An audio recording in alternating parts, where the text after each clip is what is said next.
And Mira's founder, Sylvia Kang, was born in Chengdu, China. She majored in music and won awards for her piano performances. She also studied bioengineering and earned her MBA at Cornell. Why not? Mark Mew sat down with her to explain why she founded Mira.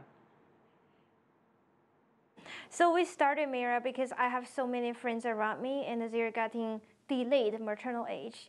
But when we start to think about having a baby and they realize, oh, they're about, 33, 35 years old, and is that really, the right time to have a baby, or they can delay for a few years? And also sometimes they realize there's a challenge to conceive. And then we realized that, all the existing product in the market is either in a really low-end technology or it's pretty difficult to use. And then we have, all the co-founders in my company are basically my college schoolmates. And we have a combination of backgrounds in engineering, medical devices, and also business management. So we think, okay, so this will be a great opportunity so we can do something for, for women and also for I'm a female co-founder, so for ourselves. Your product is marketed in both China and the US. Tell me about the fertility situations in both places. China and the US is slightly different. As US, a lot of people are facing this challenge to conceive. And that's because the age of getting pregnant is getting delayed, right? People are having more higher education, advanced career development. If they cannot get pregnant naturally, and they have to go to IVF, and each cycle will cost them about $30,000. And that's out of pocket, and there's no guarantee. And you're seeing a big problem in China right now? 20 years ago, China has so much population, but right now, a lot of people are facing problem to conceive. I think one reason is maybe the stress in the work or so on, and also unhealthy lifestyle. And another thing is China just relieved the second child policy a few years ago, and a lot of people around 35 years old, they're trying to capture the last chance. So actually, we have OBGYN doctors on our advisory board in China, and this kind of doctor sees more than 200 patients per day. And tell me about your tool. How is it different and more sophisticated than what's on the market right now? Just think about that, when you go to a hospital and the doctor will measure your hormone levels. And usually when they do that and they draw the blood and they put on a pretty big machine, like a copy machine size, stand on the floor.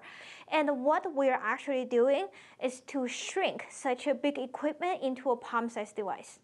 And this device already reached 99% of accuracy when compared with the huge lab equipment. So we give the user your actual hormone concentration, and also it's an IoT product. So the data is automatically synchronized between the analyzer, so our palm-sized device, and also the app. So the user can view this data really easily.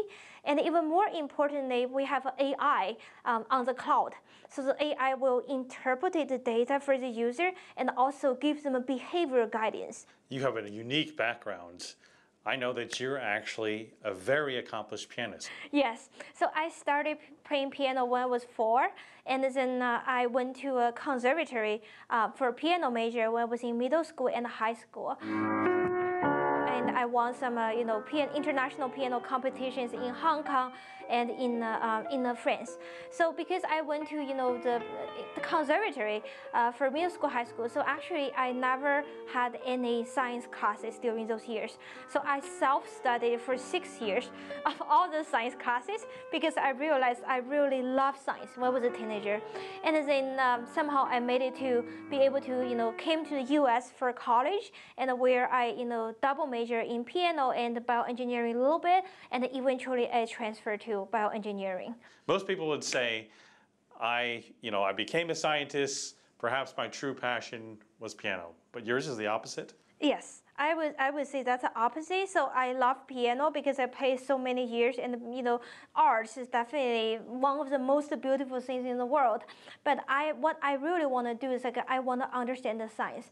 I think that's so fundamental. That's basically driving all this society improvement or health improvement, up to how the country is and down to individual how your life is on a daily basis. So you have 4 founders. You're the only female. Obviously, in Silicon Valley, in much of the world of technology, it's male dominated. Yes. Tell me about your experience being a female founder. And I went to so many, startup like a conference or competitions, and usually you will say, I'm the only female at that night. Every single other person are male. I think we got to change that because female is able to do, a lot of things. And then sometimes we're limited by our mentality. So I think we should have some, not only just as me as a female co-founder, but also some products that can really empower women, improve their daily life, and get them out from some worries about fertility, about women's health, so they can have even, more time and focus on the things they want to do. We got to put this kind of encouragement to the society overall.